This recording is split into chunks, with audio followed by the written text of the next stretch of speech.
YouTube? Topaz Yates back again, man, and hopefully now I'm back and going to be able to do things more consistently like I've done before in the past, man. Real life has been really bad around here for quite some time, but yet we back right now, dude, with this Solange When I Get Home, and I'm gonna give it the yellow light, even though I'm not really all that fond of this brand of music right here, because what Solange said is at its core, this is like jazz music. But when I break it down, man, I realize that it's really alternative R&B with a super strong southern hip-hop influence right here.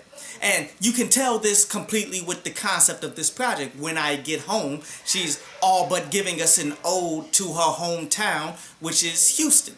Well, that's why you hearing the slang in which she's using in all of these songs, man, from candy paint to coming down to swanging and things like that that are widely known to be in Houston, Texas. On top of some of these songs that she's talking about is talking about actual landmarks and exits and stuff that's within Houston, like the Scott song, that's like the Scott exit leading to her old house. That Beltway track, people are assuming that that's the TX8 Beltway that you have to take to get to her old house. And this continues to go on, man. Like when you look at McGregor Way, like that's more landmarks within Houston that's directly related to her upbringing. And that's how you got a song like, say, Almeida, that got some production there by Pharrell. Not one of my favorite songs off of this shit did, but yet it's unique because it got Playboy Cardi and The Dream on there. Like this is a unique set of individuals that she chose to go ahead and put onto one track,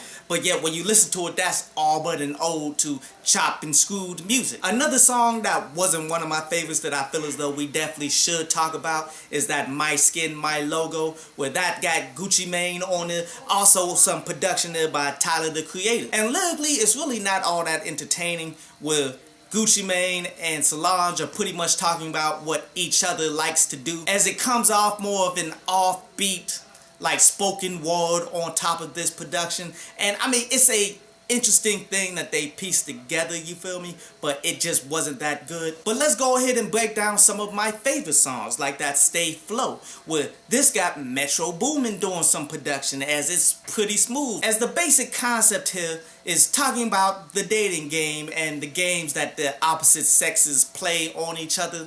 We're talking about guys, how they go out there, start stunting hard and stuff like that in order to get attention, and they go out and just play the game, while women go out there and they just be flirtatious and stuff like that, and hurt feelings get involved when people interconnect like this. And that's real talk, dude. Like, there's no prisoners in this dating game at all. People gonna play it how they gonna play it, and a lot of people don't care about your feelings, and they will leave you hurt if you allow it to happen. And that's why a lot of people are dating the way they are dating out here these days. My next favorite song would be that Dreams, where production on here, some of it came from Earl Sweatshirt, which it's been a while since I heard his name or saw him do any production, so I'm happy to see that.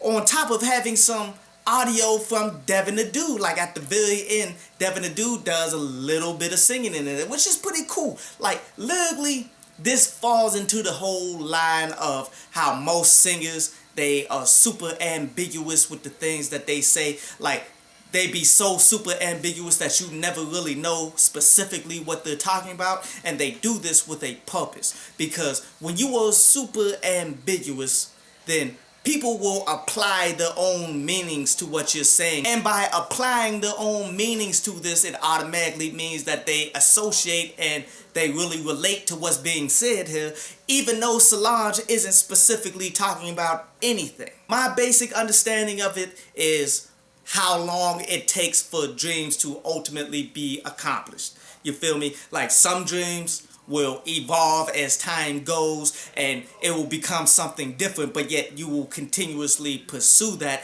and you will still try to get it after years after years after years. There's no overnight to accomplishing your dreams, and this is just facts. Like when you look at what I'm doing with this channel, this is the evolution of my original dream that I had a long time ago, where I wanted to be in music, and then it's evolved to now I'm helping other individuals, underground MCs find their own way, and then reviewing other people's music in order to keep my ears to the streets and continuously pushing towards my ultimate goal. My next favorite song would be that Gerard. Now, this song is pretty interesting because she's talking with her partner and she's ultimately giving him everything that she's gone through, from her history to all the pain that she's gone and endured to the love that she has to share with him. She's pretty much an open book to the individual that she's with, and this is how relationships honestly should be, in my opinion. Like, people tend to hide so much from the partners that it ends up dismantling an entire relationship. Now, you don't tell everybody everything all at one time because it'll scare people off and people